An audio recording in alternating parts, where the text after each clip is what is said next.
Hey, Marz here, and it is Pride Month. It is June, and so for this month's question, the category is Pride. And we were asked, what did we have to slay, get it, in order to find our pride? And, I think this question really kind of took me deep. So when I'm thinking about what I had to slay, you know, I think for me, pride kind of comes in two different forms, like having HIV and having been born with it, and then, pride in being non-binary and my identity, and, my gender identity as well as, my sexual identity and things like that, and having pride in those things. I think for me, the first time that I kind of thought about something that I don't know, the earliest memory that I have of something that I had to kind of slay in order to move forward. When I was younger, I got really, really sick, so I had to kind of get over that. But it wasn't until I was 17 that unfortunately my biological mother got really, really sick, and she passed away of illnesses due to AIDS complications. She had pneumonia in both her lungs, and a lot of other things kind of occurred. But essentially, in that visit, I found out from the nurse that was there that my mom had been living with AIDS for 18 years. And my mom was a drug addict and an alcoholic. And so the nurse was kind of astounded and talking very positively about my mom in that aspect. But, she couldn't believe that someone with this type of lifestyle would live so long. But for me, all I was hearing was, I'm 17, she's had it 18 years. That means that she basically got it at time of conception. And so then I wondered what that meant for me. I'm about to be 18 and have it 18 years. Does that mean I'm going to have to die, that I'm going to die soon too?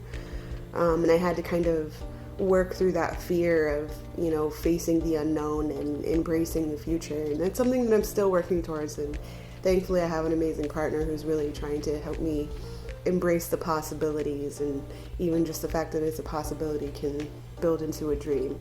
If the dream never happens, that's okay, but I think there's some therapy, if you will, in just dreaming about it and just imagining that it could happen.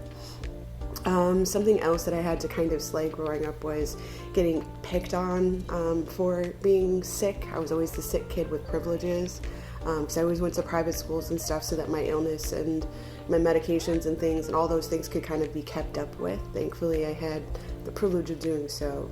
And then, I don't know, one of the other things that I had to slay would be, once I figured out that I really liked women, and wanted to date women, and in addition also, kind of figuring out my own identity as far as being non-binary, and just, things inside me that I've always felt and grew up being taught that they were wrong. I grew up in a very conservative Christian home and was taught that all of those things were wrong.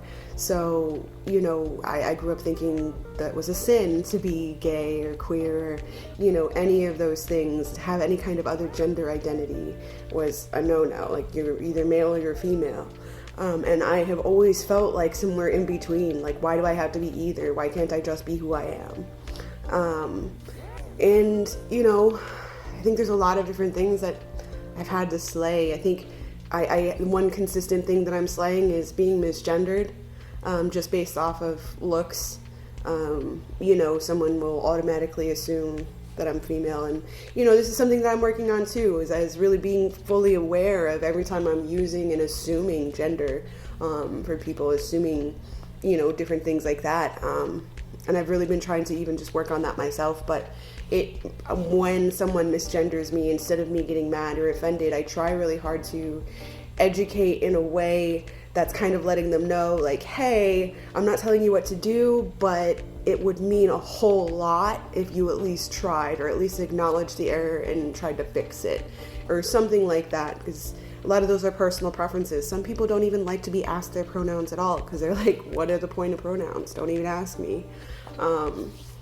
So I think that I had to come to the conclusion that at the end of the day, I am who I am, and I strive to be as authentic as I can, and I have to be happy with my own soul and who I see in the mirror at the end of the day. And as long as I'm happy with that, I don't really need anyone else to approve of that. And that's something that I've kind of had to really slay and learn, that, you know, it's not about what other people think, it's about what you think and how you feel. And yeah, so that is my question of the month answer. I hope everybody is out there staying safe but enjoying Pride and showing it in whatever loud and proud way, or maybe it's just quiet with a little flag, whatever it may be. But I hope and encourage everyone to really go and show your pride and hopefully participate in something. I know I'm in a few different panels for Pride, for, you know, with being non-binary and stuff like that. So I'm excited. I hope everybody has a wonderful day. Bye, everyone.